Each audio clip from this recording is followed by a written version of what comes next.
Welcome, everyone. So glad you guys are here today. We are talking all about debunking those myths about creating a website for your tutoring business. Because in the beginning, we just think this is so way above anything that I can do. And do I really need it? So that's what we're going to be talking about today. So stay tuned.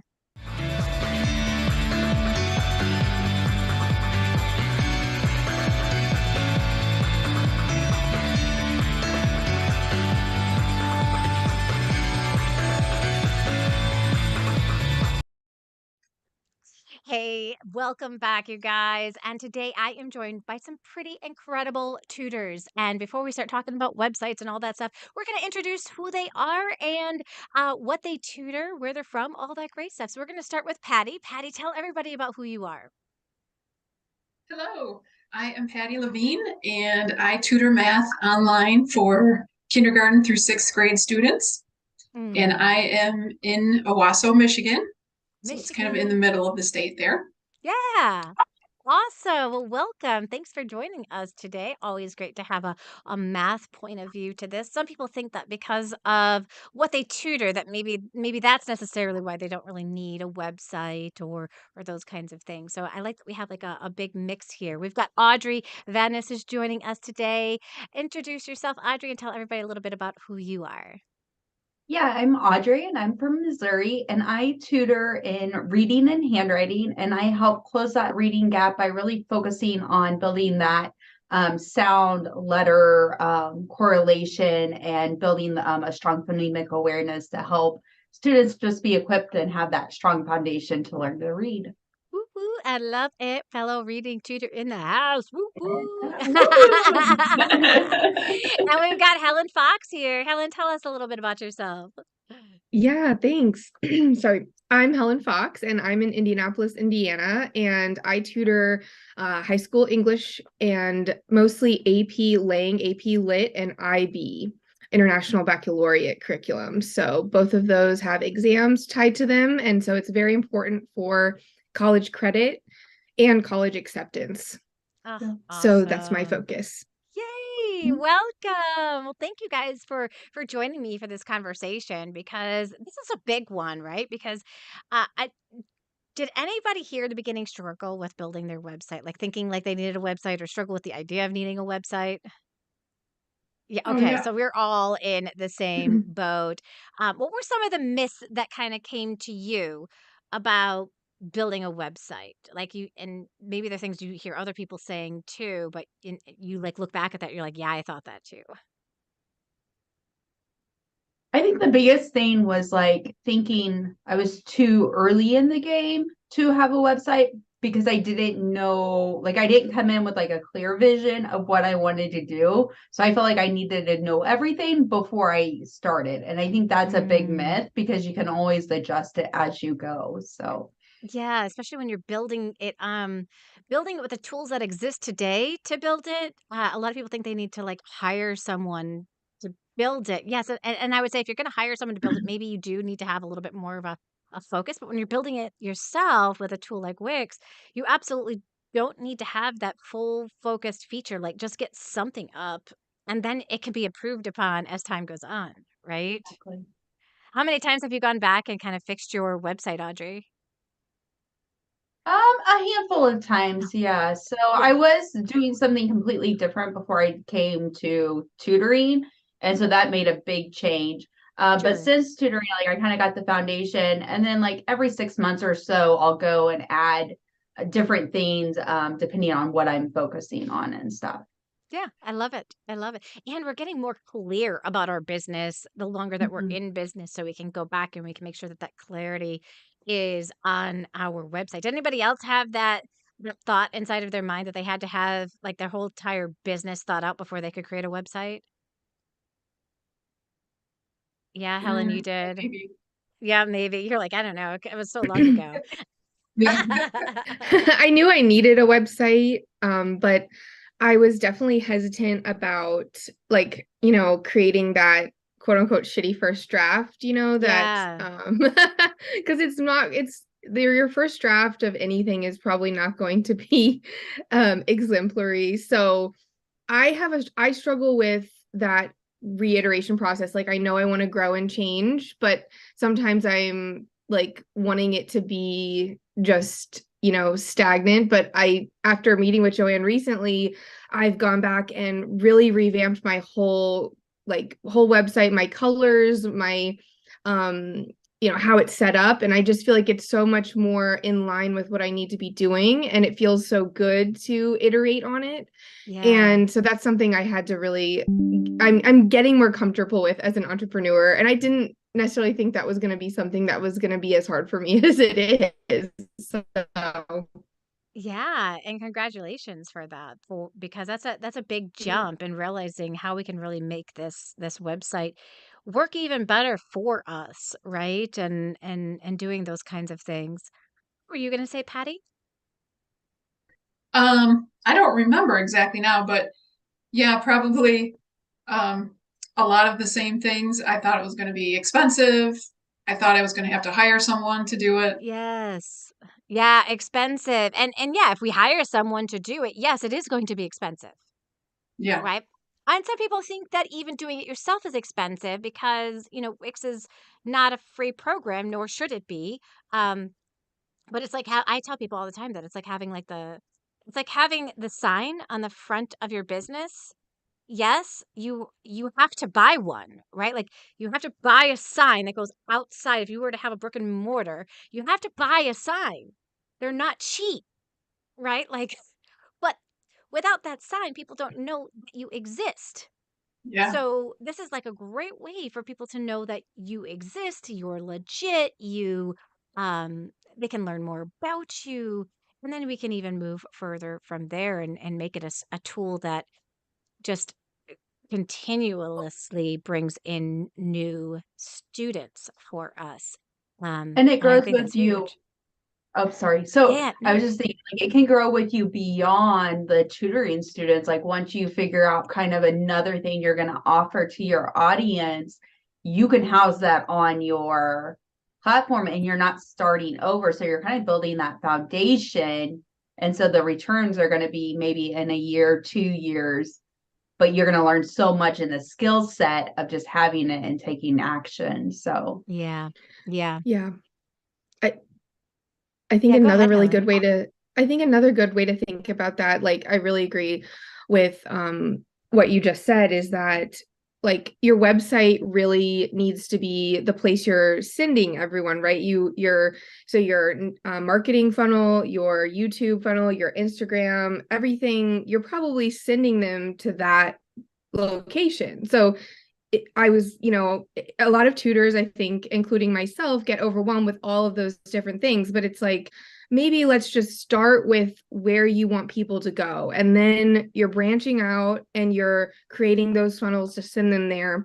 And I kind of got really clear on that recently, that that's where I need to be starting, and then I can just use that branding and use all those ideas to create all that other content. So that's another reason Hmm. why websites are really important. yeah. Yeah. Yeah, it is all about that branding piece for Hmm. yourself and the style and how you want to be presented, how you want to be seen. Hmm. It's huge, absolutely huge. Oh my gosh, you guys are incredible. I know a lot of people in the beginning, they talk they think about that cost of building a website and they're like, I'd rather hire someone to do it. And I find that there are a lot of, that's a myth, I think, inside of our head that we're going to hire somebody who's going to create a great website and it's going to drive traffic to our website. We have that myth inside of it. Did you guys think that if I like, if I just hire somebody, because clearly I don't know enough about like creating a website, I could just hire someone to do it.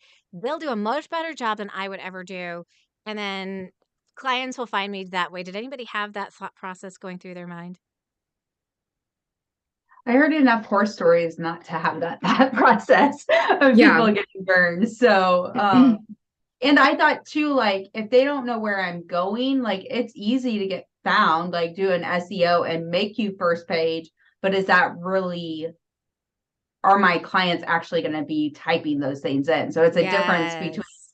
getting found and then actually people looking for those things.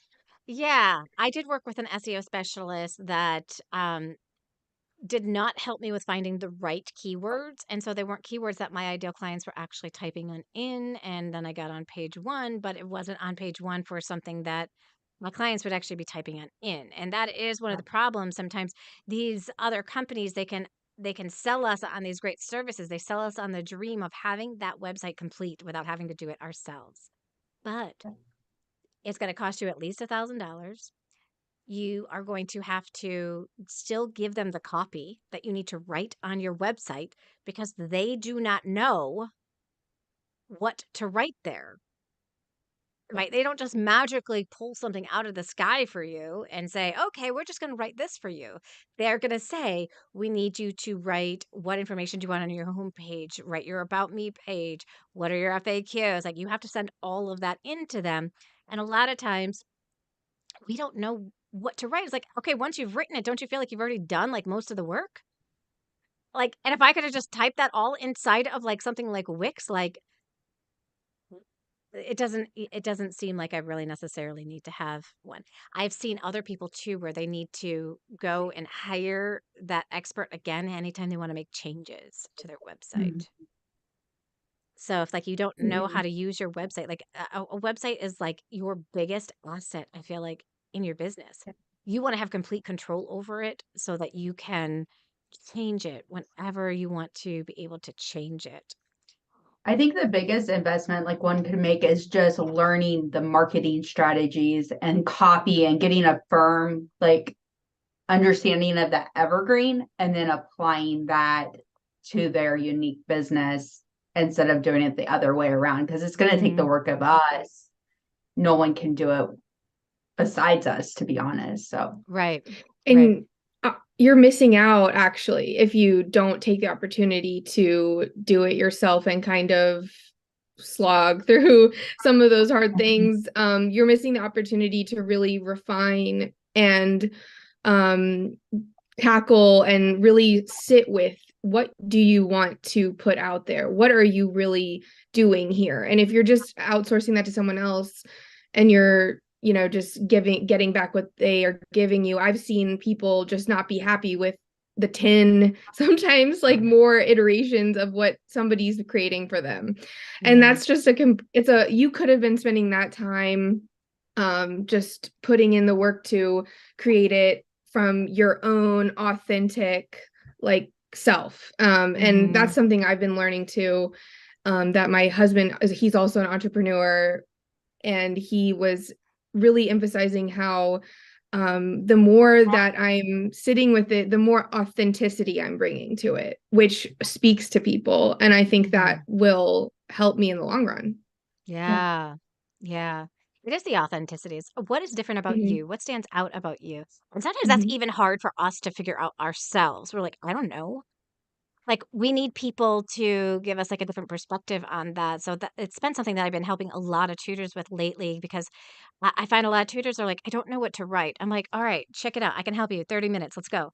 Like I can help you know exactly what to write. Here's what you say and here's how you're unique. And I help people like figure that out so that they don't sit there like churning the wheels and like I can't figure this out. I have no idea because if you look like everybody else,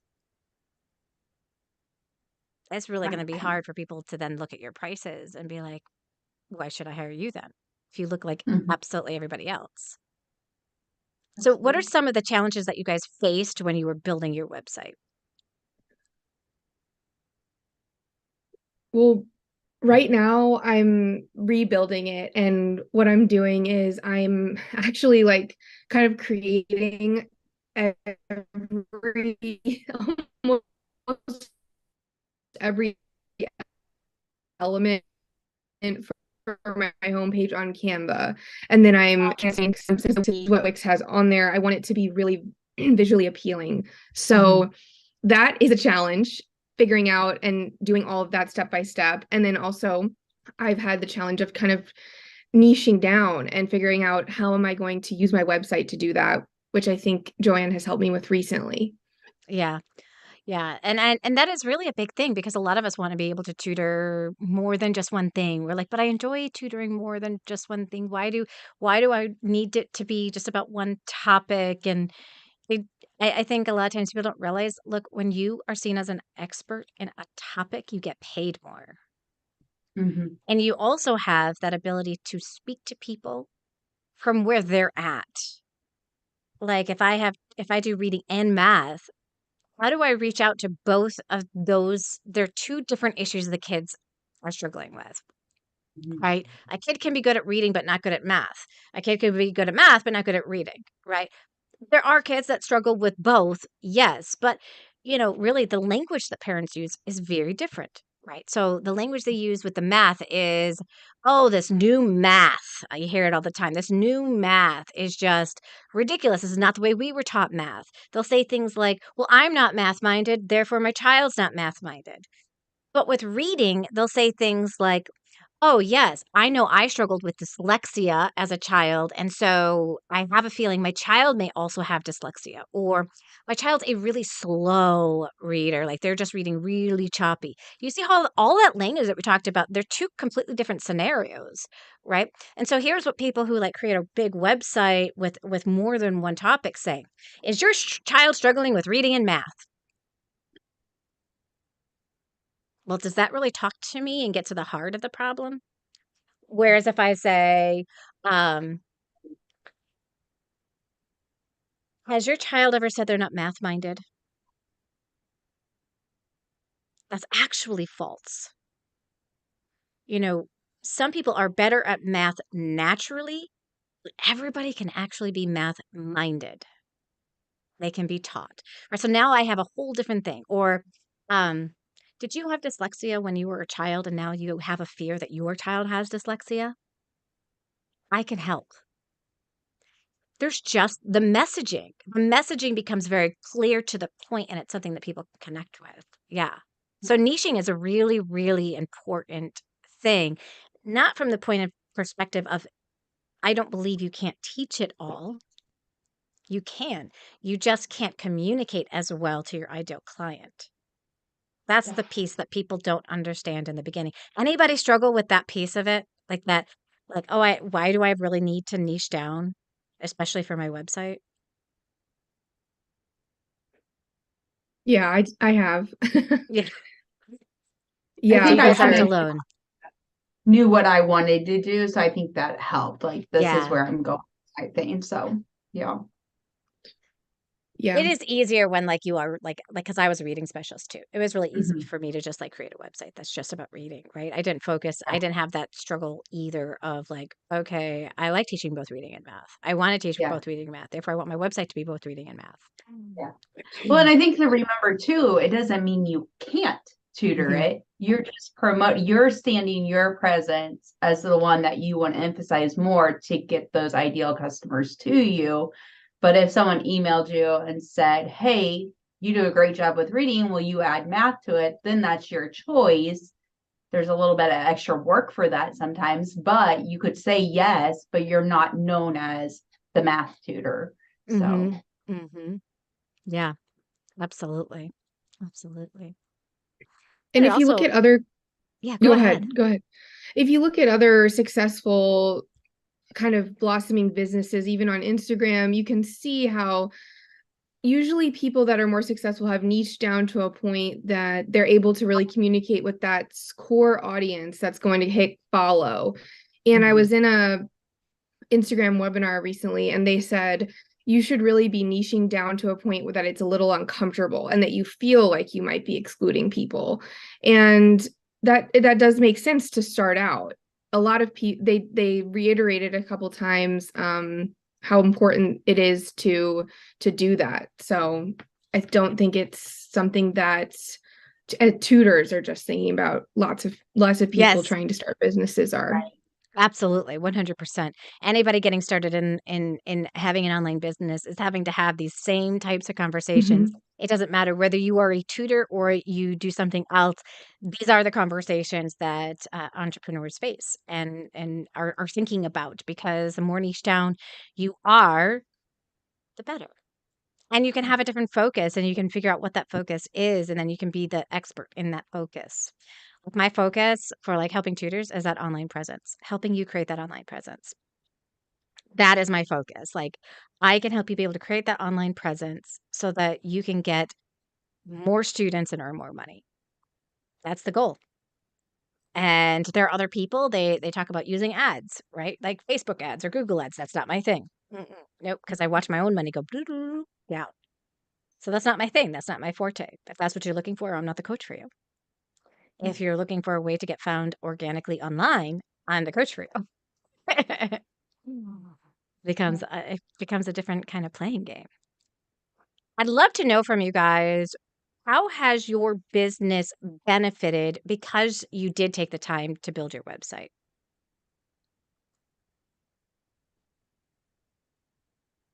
I think it just, for me, it just adds a higher level of professionalism and credibility Mhm. so that I have a website. So when I'm getting new clients or reaching out clients in other ways, you have that place to send them. Mhm. Yeah, where they can learn more information about you, your business, and Yeah. what it is that you do, and then determine, is this gonna be a right fit for my child? Yeah, absolutely. Credibility is a huge reason, to have it on there. Any other benefits you guys have received? I think it mainstreams the intake process because you can send them, they can fill out the intake form, they can get an overview. It also kind of weeds out like the people that takes time to see it. It kind of weeds out like, ooh, she's kind of a more serious, not game oriented, or and they can get rid of the people that aren't your ideal, which saves you from giving up time and assessment to figure that out. Yeah. And then yeah, so I feel like that's the biggest thing. And then the blog, like most websites have the blog feature. And so you're driving people to your website, but then they can learn more and you can provide even more value by taking advantage of the blog. Yeah, absolutely. I had somebody ask me the other day, "Do people still blog?" I'm like, "Yeah, go to Google." Like, that's, like, what everything is practically. It's like one big blog. It's like blog, blog, blog, like, everything that shows on up is a blog. It probably doesn't look like a blog from back in 99, but, I mean, the blog is not like people used to blog about, their life and travel and those kinds of things, and it's not that kind of a blog. The blogging is really about, information, giving people information and helping them solve problems that they have so that, they don't have those problems anymore, and it's about building that trust and everything. I've hooked my business up to Google My Business, my website up to Google My Business, um, and coupled that with an SEO strategy, and I am getting now about 1 to 2 inquiries every single week about my tutoring, which is actually a really safe place to be, I feel like. It's because you have students that are leaving, right? And then you have students that are coming on in, or when you're gonna have some students that are leaving, and so you can let people know, like, "Hey, I don't have any spots right now, but next month, I know that I have a student who's ending. I could do an assessment, and then we could see if this is gonna be a right fit." Like, it's almost like future proofing my business, and I never have to do anything on social media because of it. I just literally have hooked it up to Google My Business and played the SEO game, and I get those, inbox requests all of the time, and Mhm. that's been a huge game changer for me. Has anybody had that happen for them, even local people that are searching for them, finding them from Google My Business? I did have one student find me. They put in reading tutor and showed up my business. So yeah, Yay, and that's the local game, right? Because if they put in reading tutor near me, and exactly. whatever it is that you tutor, it doesn't have to necessarily be reading tutor, but they'll put that. It's the number for one thing that comes up to them, right? Reading tutor near me, math tutor near me, SAT tutor near me, whatever it is, they'll put that on Yeah. in. Now you can't SEO optimize that keyword, but the Google My Business will automatically show you on that page. Like, you get to be the one that shows up. And I think that's amazing because it'll show you, and if you've got some good decent reviews over time, you begin showing up as the number 1 business in your area. And that, Yeah. like, means a lot to people. When they look that up, they see the map, they see your location, even though you might be online, they're still more apt to hire you because you showed up in that, 1, 2, 3 position on the map, Yeah. which is so, so awesome. I love it. I have people all the time, like, because I do get people, like, I work with people all over the world, and I have people from all over the world who are requesting my services. And so one of the top questions I always ask when somebody reaches out to me is, "Oh, so where are you located?" Because I want to figure out what time do I need to give them for the assessment. And I would say 50% of the time they say, "Oh, I'm actually near you. I'm in Oconomowoc or I'm in Waukesha," and I'm like, "Oh, very cool." I'm like, "Yeah, I work with people from all over the world." So I love when I'm able to connect with people that live closer to me. That's awesome. Has that happened for you guys at all? Like where you have been able to get some local people because of your website? Not yet, but it will. Not yet. It will. Not yet, but it will. It will. So that is one of the beauties of it. I have a lot of people who say to me things like, "Well, my website doesn't really get any clients. It doesn't get any students, so I really don't see the point of it." What would you say to somebody who says that?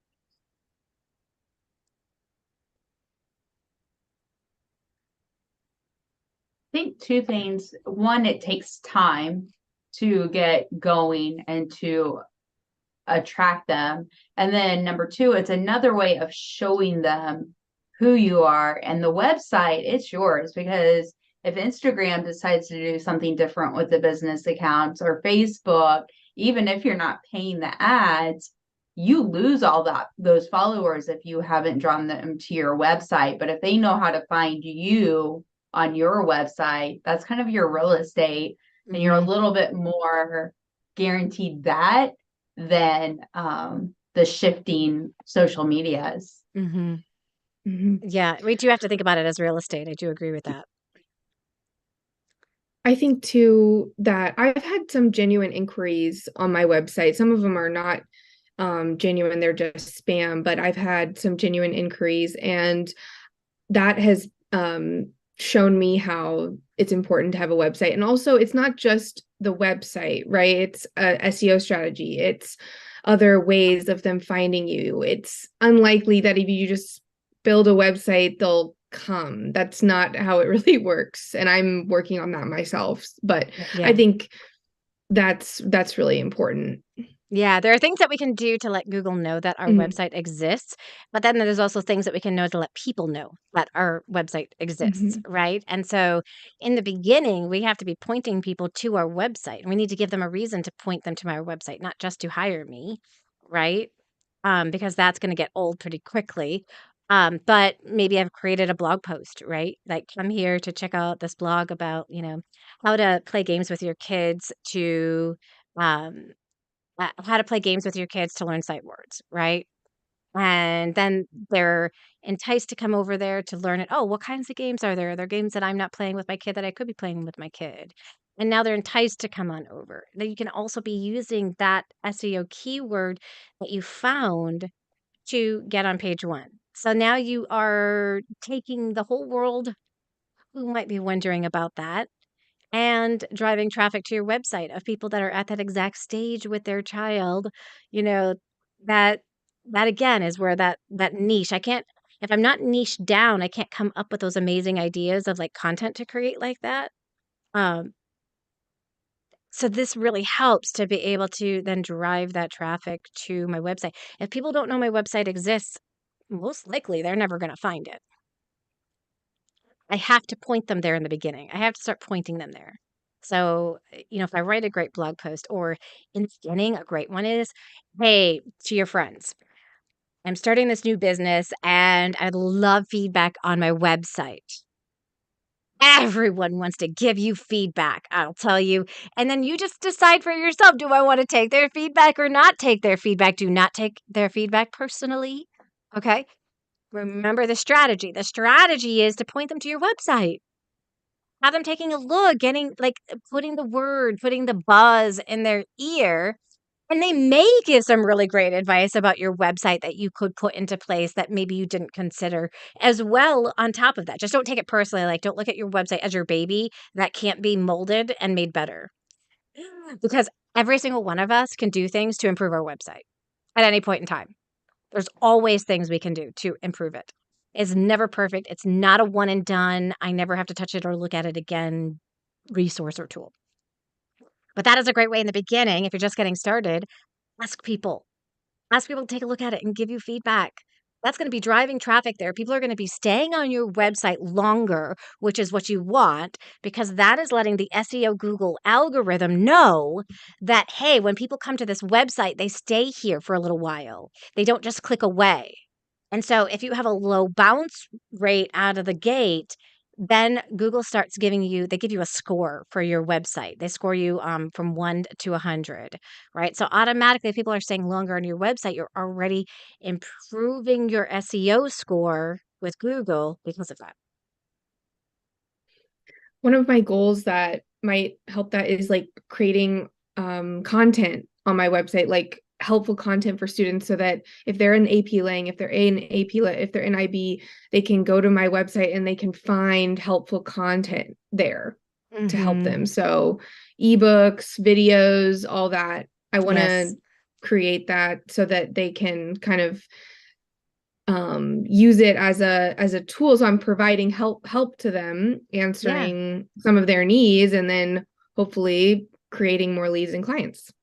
Absolutely. Absolutely. And that, in the beginning, you're just beginning to create some of these resources and tools. And then you learn how to improve them, make them better, and make your funnel even better. Get them on your email list. A lot of tutors really struggle with having an email list, but an email list is good for your current clients and your past clients and your people who have never found you, like never hired you before, but have just visited your website and are looking for a resource. Like growing an email list really can be helpful in this whole entire process. Um, and it can be it's such a great resource and tool. There's so many things that we can do. So many people are like, "Oh, I'm a tutor. I don't really need an email list." You might not.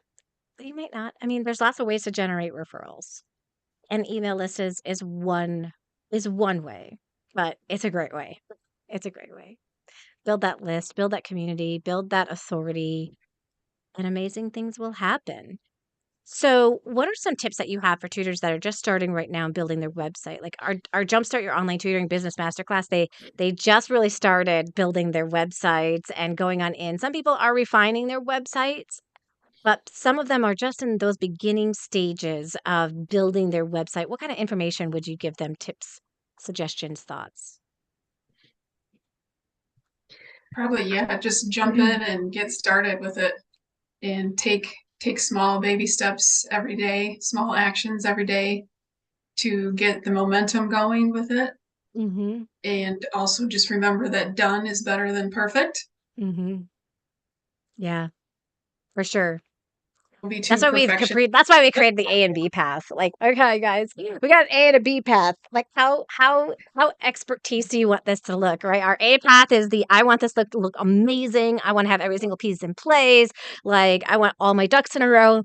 And the B path is I have my skeleton of a website that is good enough. I've got each of the That's pages that I need on there. It's got the basic information on there, and people can come to it, learn about me, and be able to move forward with my services. yeah. If you're like me, who is somebody who's a little artistic and more on the A path side, I highly suggest thinking about businesses where you've gone to their website and you've just been really impressed and you've maybe bought something from them. Or that you really have enjoyed their content on their website. Not to copy, that's not what I'm saying. I'm saying taking inspiration. I did that recently. I like went to a website and I was so convinced. Like, I didn't need all those touches to buy the product. I just thought, yes, so try to compile a list of people who are doing what you want to be doing, and then look at their websites, really study them and take inspiration from them in your own way. And I think that's really helped me as somebody who doesn't want to outsource it, but also really cares about it being aesthetically pleasing, because right Mhm. now we are in a situation, I think, social media wise, where there's a lot of content. And so I think the bottom line is, for us new tutors, we do need to be thinking about how can we be more visually appealing to our audiences, because that is what is in demand now on social media. Is, they're elevating content that is, you can hear, you can see, it's clear, it's organized. So that's kind of one of my goals as well. So if you're thinking about that, look at what people are already doing. That's one of Mhm. my main tips. Yeah, absolutely, absolutely. And like you Mhm. said, it's not to copy what they've done, it's to No. see what they have done. And I have seen some tutors go on out there, just copy other people's, stuff, and then that tutor finds out and it's not very good. And um, you don't know if that website is converting. So I love the idea of taking a Mhm. look at, where are you buying online Mhm. and why are you buying? Why are you Mhm. giving them your credit card? Not just Amazon, like, obviously, right? Because that's we all go to Amazon. There's that trust factor. There's so much there with Amazon, right? Our package is going to get here tonight by midnight, whatever the case may be. Like, they are on a whole different, spectrum from everybody else. But think about like other websites that you go to where you're buying stuff from their website. Why are you buying it? What does their website look like? Big, even though they are not tutors, or maybe they're selling a product and not a service, still you can get ideas and thoughts of things that convert. What works? What did they put on their button for you to Mhm. click? What did they appeal to your emotions, or did they appeal to your logic? I will tell you, most likely if you're buying, they are appealing to your emotions. We use logic to explain to other people why we bought. We use our emotions when we buy. So, how are they tapping into your emotions on that page? Take a look at that, analyze it, think about it, because these are all things that are going to give you ideas, motivation, inspiration for, okay, so how do I need to do that on my website? Yeah. Take a look at some of the top coaches that are out there, in the world. Like, take a look at, I don't know, I'm just throwing somebody off the top of my head, but like, Tony Robbins, right? Go to Tony Robbins' website. What does that look like? Go to, other people that you can think of like that off the top of your head, these big guys, because they are clearly booking their services, right? What are they doing to book those services? How are they doing that? What does their website look like? I'm going to tell you, it don't look junky, which is why it's really great just to kind of go with something that it is good to go with something like Wix, because it already has things that are aesthetically pleasing and we don't have to figure out that part of it. But also take a look at the words that they're using too. What are the words that they're using? How are they talking? So that's going to be really, really big. Any other tips that you guys have for tutors?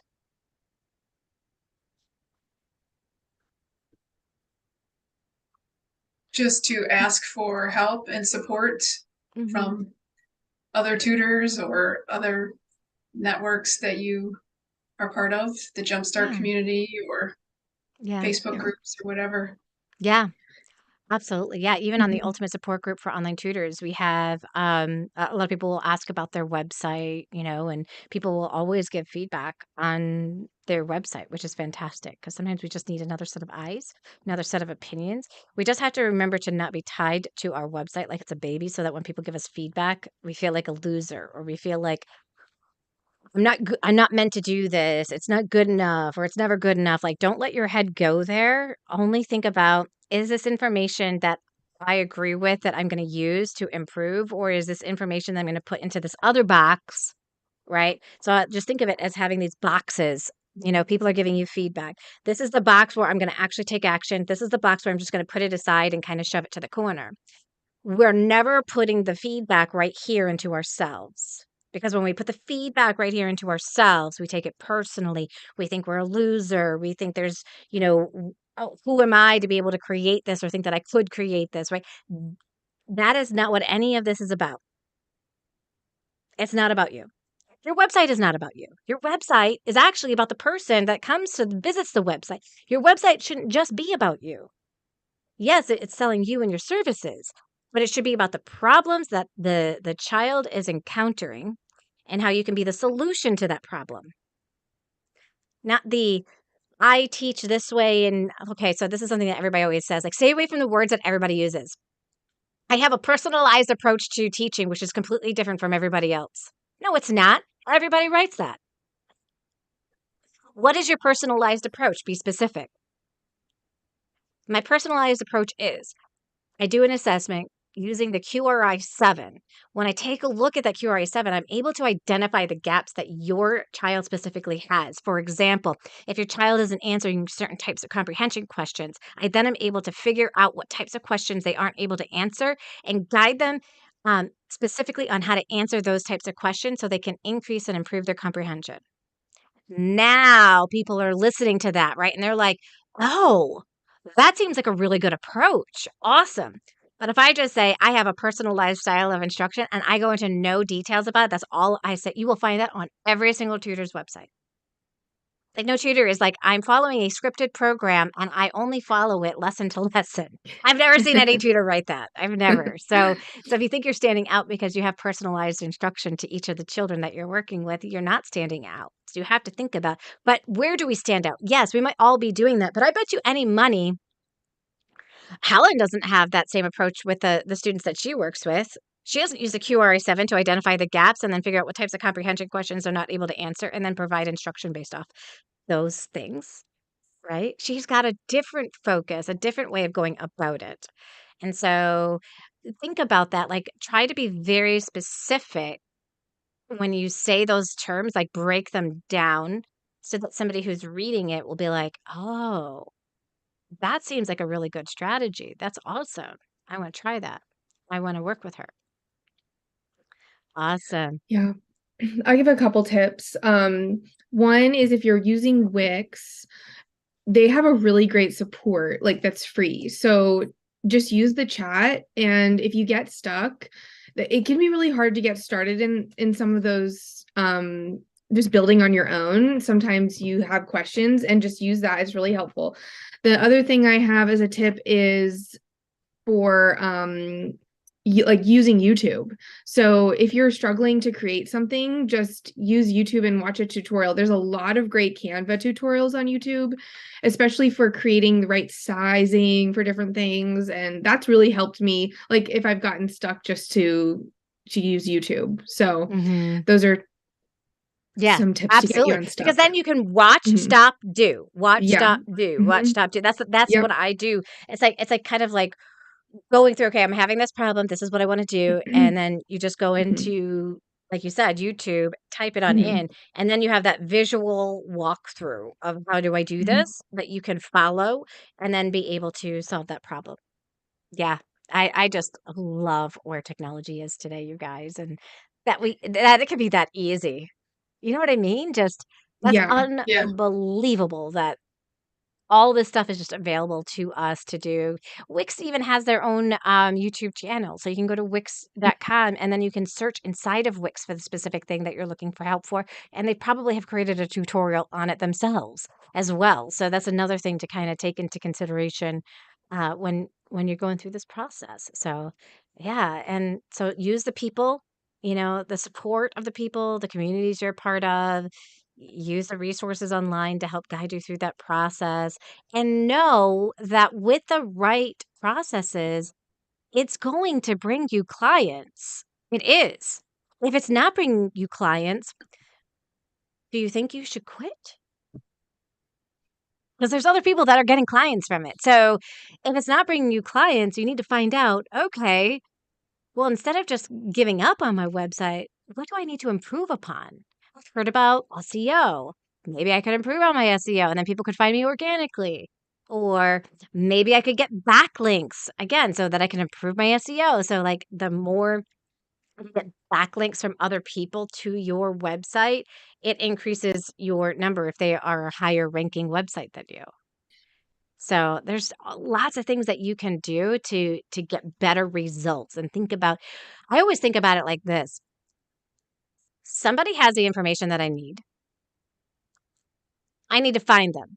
That information might be free online, or I might need to hire somebody. But I know I need to learn that in order to take my business to the next level. So, which path am I going to choose? I might choose to look it up on YouTube first. And if I can't figure it out on YouTube, then I'm going to go and I'm going to say, okay, what coach can help me or guide me to that next level? I'm constantly working with a coach, guys. I am never a solo island working by myself. I'm like, who can take me there? Who can get me there? Because this is a money-making business. Okay. And the more that I can do quickly, the more money I can make in a quicker amount of time. So right now, I am working with somebody on my offboarding process, and they're going to help me really look at my numbers and see, okay, how can I improve my offboarding process? And that's huge for me right now. Like, okay, so how do I do a better job in this area? I know this is a weakness. How do I get better at this? This is going to make me more money. And that's the goal that I have for you guys. My goal is not to be able to like charge a ton of money for you to be able to work with me. My goal is to be able to help you make more money. That's my goal. That's my intent. And so we have a free webinar next week all about financial freedom and how to make tax season so much easier for you. So if you're interested in signing up for that free webinar, click the link inside of the description and join us for that. Because again, when you know all about your finances and your money, oh my gosh, you're going to be able to make better decisions. A lot of people don't realize that they need to put money aside to grow their business. They pay all of their money to themselves as tutors, and they don't think about, let me put some money aside so that I can increase what I know and what I can do and all of that. So if you're paying all of your money to yourself in your tutoring business, come join me next Thursday because you're going to learn some really great resources and tools. Thanks, you guys, so much for joining us. Thank you, Patty. Thank you, Helen, for being here. I really appreciate it. So motivational just to kind of hear your stories and what you struggled with in the beginning, some myths that have gotten in the way, how you kind of have overcome them, and the thought processes that you have now for really being able to create the business that you desire for the future, for today, for tomorrow, and for 5 to 10 years into the future. You guys are amazing. Thank you guys for joining us at home, and enjoy the rest of your day. Bye, everyone.